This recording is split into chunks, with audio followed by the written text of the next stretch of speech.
योगी के खिलाफ सड़क पर उतरे हिंदू, अखिलेश यादव का खुला समर्थन, बाबा बेचैन। जी हां, वैसे तो योगी आदित्यनाथ की सरकार को संतों की सरकार, हिंदुओं की सरकार, सनातनियों की सरकार कहा जाता है। याद करिएगा, जब जब मस्जिद और मदरसों पर कार्रवाई होती है तो हमसे कहा जाता है कि हम तो हिंदुओं की सरकार है।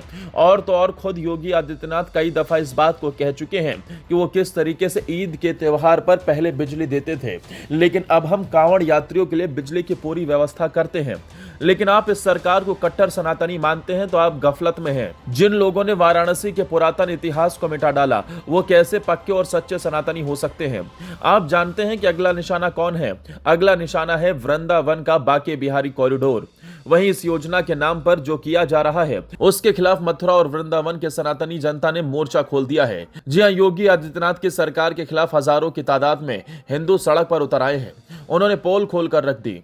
वृंदावन के सनातनियों का कहना है कि जो ये सरकार दिखाती है वैसी है नहीं।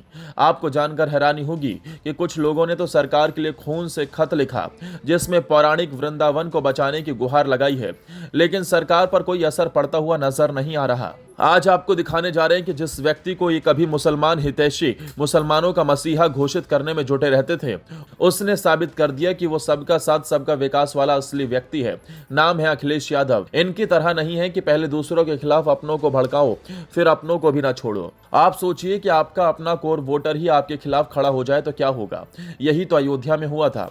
ये समझ नहीं पाए। आप सभी दर्शकों को पता होगा कि बीजेपी के नेता अखिलेश यादव को दिन रात मुसलमानों का मसीहा, पता नहीं क्या क्या गंदगी उगलते रहे, लेकिन फिर भी ये आदमी अपने बलबूते अयोध्या जैसी सीट जीत कर ले गया। और इतना ही नहीं, प्रधानमंत्री नरेंद्र मोदी वाराणसी से चुनाव हारते हारते बचे, क्योंकि वाराणसी में एक सांसद के तौर पर साधु संतों ने नरेंद्र मोदी का दिल खोलकर स्वागत किया था। लेकिन उसी सांसद ने वहां की पौराणिक पहचान को छीन लिया, संकरी गलियों को छीन लिया, पौराणिक मंदिरों को तोड़ दिया गया। इसीलिए इस बार चुनाव हारते हारते बचे। यही अयोध्या में हुआ, जब अयोध्या के विकास के नाम पर जो उसकी पहचान थी, जो उसका पौराणिक इतिहास था, उसे नेस्तनाबूद किया गया। वहां के जनता बीजेपी से परेशान थी, इसीलिए लोगों ने बीजेपी को सबक सिखाया था। लेकिन ये मानने वाले कहां हैं? इस बार इनके निशाने पर मथुरा और वृंदावन है। और देखिए वहां क्या हो रहा है। यहां लोग सड़कों पर उतरे हैं, भारी तादाद में महिलाएं सड़कों पर उतरी हैं, क्योंकि वहां पर बांके बिहारी जी का मंदिर है। श्रद्धालु दूर दूर से आते हैं, उत्तर प्रदेश से ही नहीं, दूर दूर से विदेशों से भी भक्त आते हैं। लेकिन सरकार की व्यवस्था के नाम पर ढाक के तीन पात हैं। अब सवाल उठता है कि ये कॉरिडोर किसका है, कौन बनवा रहा है? और भारी विरोध होने के बावजूद भी सीएम योगी आदित्यनाथ पर कोई फर्क क्यों नहीं पड़ रहा? क्योंकि सत्ता में बैठे ये कट्टर और स्वयंभू सनातनी लोग मद में चूर हैं। ये सरकार हिंदुओं की आस्था को कुचलने का काम कर रही है। ये आवाज, ये विरोध क्यों हो रहा है?